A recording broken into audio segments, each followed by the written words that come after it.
Hello, welcome and good evening guys. Tech Bidyut চ্যানেলের আরেকটি নতুন mobile launching review and analysis ভিডিওতে তোমাদের আরও একবার অনেক অনেক স্বাগত জানাচ্ছি।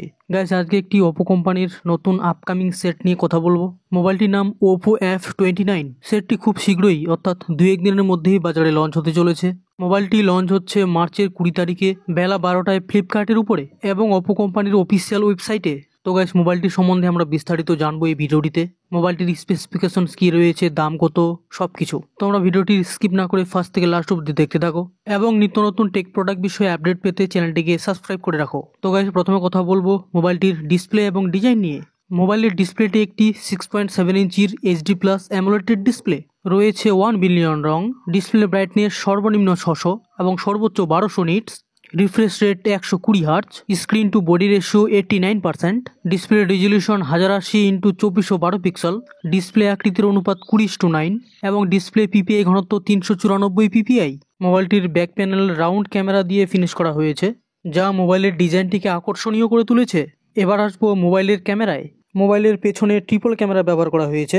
পিছনের প্রধান ক্যামেরাটি 50 মেগাপিক্সেলের ওয়াইড অ্যাঙ্গেল ক্যামেরা, যেখানে দ্বিতীয় ক্যামেরাটি 13 মেগাপিক্সেলের এবং তৃতীয় ক্যামেরাটি 8 মেগাপিক্সেলের। ক্যামেরা ফিচার্স হিসেবে রয়েছে colour spectrum sensor, LED flash, HDR, panorama ইত্যাদির মতো গুরুত্বপূর্ণ ফিচার্স। পিছনের ক্যামেরাগুলি দিয়ে 30 FPS 4K এবং 360 ও 980 FPS HD plus video recording করা যাবে। সামনের ক্যামেরায় ব্যবহার করা হয়েছে 32 মেগাপিক্সেলের সোনি সেন্সর সেলফি ক্যামেরা, যা 30 FPS 4K এবং এইচডি প্লাস ভিডিও রেকর্ডিং করা যাবে।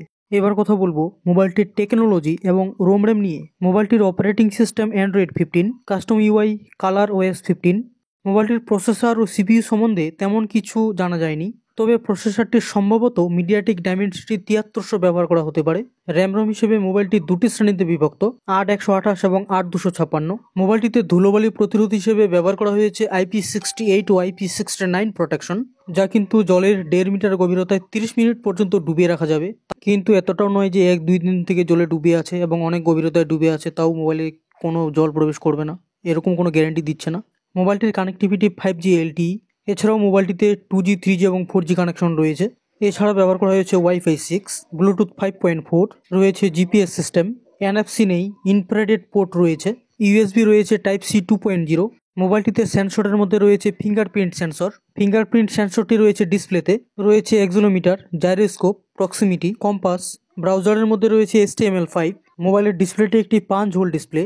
মোবাইলটির 8GB র্যামকে পরবর্তীতে 16GB পর্যন্ত বাড়ানো যাবে।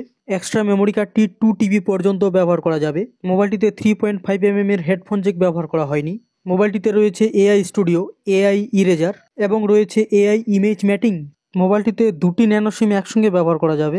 এবার আসবো মোবাইলটির ব্যাটারিতে। মোবাইলের ব্যাটারিটি 6000 mAh এর huge performance lithium ion battery, সঙ্গে রয়েছে 80 ওয়াটের সুপার পাওয়ার ফ্ল্যাশ চার্জিং। মোবাইলের ব্যাটারিটি অন্তত 5 বছর পারফরমেন্স ভালো দেবে এবং ফুল চার্জ গাইস 40 থেকে 50 মিনিটের মধ্যে করে দেবে। চার্জ একটানা 2 দিন পর্যন্ত চলবে। এবার কথা বলবো মোবাইলটির দাম কত হতে চলেছে। আশা করা হচ্ছে মোবাইলটির দাম গাইস 22 থেকে 25 হাজার টাকার মধ্যে থাকবে। এবার কথা বলবো এই রেঞ্জের মধ্যে মোবাইলটিতে ফিচার্স ঠিকঠাক দিয়েছে কিনা। রেঞ্জের মধ্যে অপারেটিং সিস্টেমটি অ্যান্ড্রয়েড 15 দিয়েছে, যেটি রিসেন্ট অপারেটিং সিস্টেম, ভালো বলা যায়। ডিসপ্লেটি একটি অ্যামোলেড স্ক্রিন, যা রিফ্রেশ রেটও ভালো, কিন্তু পিপিআই ঘনত্ব খুব কম ব্যবহার করেছে, অর্থাৎ নিম্নমানের বলা যায়। এটি আরও ভালো ব্যবহার করতে পারত। ক্যামেরা মোটামুটি ভালোই দিয়েছে। মোবাইলের প্রসেসরটি একটু নিম্নমানের ব্যবহার করেছে। মোবাইলটির আইপি রেটিংও ভালো দিয়েছে। মোবাইলের ব্যাটারিটি হিউজ পরিমাণে ব্যবহার করেছে, অর্থাৎ খুব ভালো।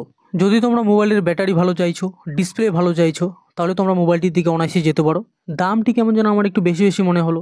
এই রেঞ্জের মোবাইল মোটামুটি 14 থেকে 15 হাজার টাকার মধ্যে হলে ঠিক ছিল। বাকি মোবাইলটির ভালো মন্দ মোবাইলটি লঞ্চের পর এবং ব্যবহার করার পরই বলা যাবে।